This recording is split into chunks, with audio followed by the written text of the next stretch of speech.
Assalamualaikum warahmatullahi wabarakatuh. Nama saya Siti Fatimah Nurinsani. Baik, pada video kali ini saya akan menjelaskan materi tentang emosi. Kata emosi berasal dari bahasa Latin yaitu mover, yang berarti bergerak menjauh. Arti kata ini menyiratkan bahwa kecenderungan bertindak merupakan hal mutlak dalam emosi. Menurut Daniel Goleman, emosi merupakan pada suatu perasaan dan pikiran yang khas suatu keadaan biologis dan psikologis dan serangkaian kecenderungan untuk bertindak. Faktor penyebab emosi yaitu faktor internal dan faktor eksternal. Faktor internal umumnya seorang muncul berkaitan erat dengan apa yang dirasakan seseorang secara individu. Mereka merasa tidak puas, benci terhadap diri sendiri, dan tidak bahagia. Faktor eksternal menurut Harlock dan Cole, faktor yang mempengaruhi emosi negatif adalah orang tua atau guru memperlakukan mereka seperti anak kecil yang membuat harga diri mereka dilecehkan. Adapun reaksi emosi, yang pertama, reaksi elektrik pada kulit. Yang kedua, peredaran darah. Yang ketiga, denyut jantung. Yang keempat, pupil mata. Yang kelima, liur. Dan yang keenam, bulu roma. Macam-macam dan ciri-ciri emosi. Ada dua macam emosi, yaitu emosi positif dan emosi negatif. Emosi positif yaitu emosi yang menimbulkan perasaan positif pada orang yang mengalaminya. Di antaranya adalah cinta, sayang, senang, gembira, kagum, dan sebagainya. Emosi negatif yaitu emosi yang menimbulkan perasaan negatif pada orang yang mengalaminya. Di antaranya adalah sedih, marah, benci, takut, dan sebagainya. Emosi positif adalah emosi yang harus dipupuk dan dikembangkan, sedangkan emosi negatif hendaklah diminimalkan atau dikendalikan sehingga ekspresinya tidak meledak-meledak. Ciri-ciri emosi. Emosi marah.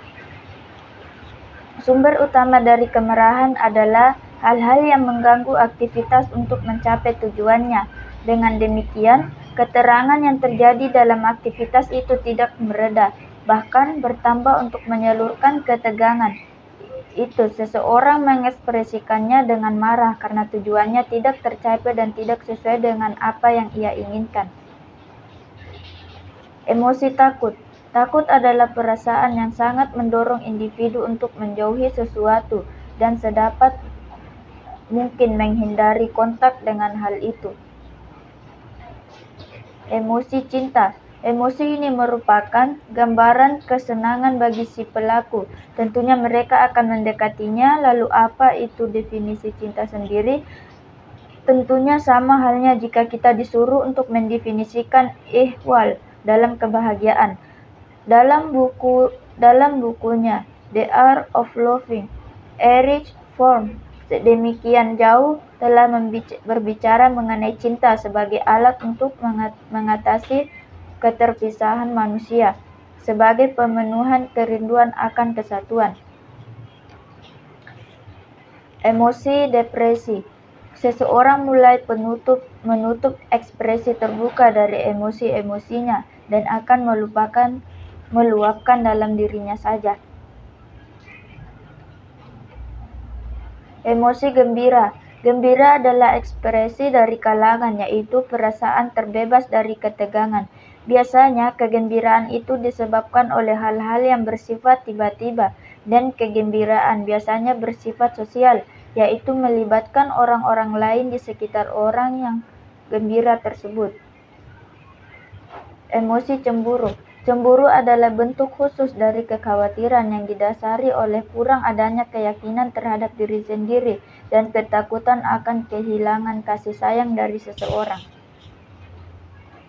Emosi khawatir. Khawatir atau was-was adalah rasa takut yang tidak mempunyai objek yang jelas atau tidak ada objeknya sama sekali. Kekhawatiran menyebabkan rasa tidak senang, gelisah, tidak tenang, dan tidak aman. Teori-teori emosi. Yang pertama itu teori sentral. Menurut teori ini, gejala kejasmanian merupakan satu akibat dari emosi yang dialami oleh individu. Jika individu mengalami emosi terlebih dahulu, baru kemudian mengalami perubahan-perubahan dalam kejasmaniannya. Karena itu, teori atau pendapat ini dikenal dengan teori sentral yang dikemukakan oleh Cannon. Jadi, menurut teori ini, gejala kejasmanian merupakan akibat datangnya emosi pada individu. Yang kedua yaitu teori periferi. Uraian teori ini merupakan kebalikan dari teori di atas, bahwasannya gejala jasmani justru penyebab dari emosi tersebut.